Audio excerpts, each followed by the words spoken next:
Here I have TCL 306, and today I'm going to show you how to take a burst shot or the series of photos on this device. So firstly you have to open camera, and here in camera just hold down your finger on shutter button, and after that burst shot will start. So let's take a burst shot. As you can see, right now I took like 20 shots, and here we can review these shots by tapping here, and here we have all of these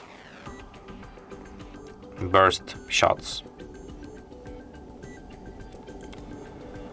So yeah, and that's it.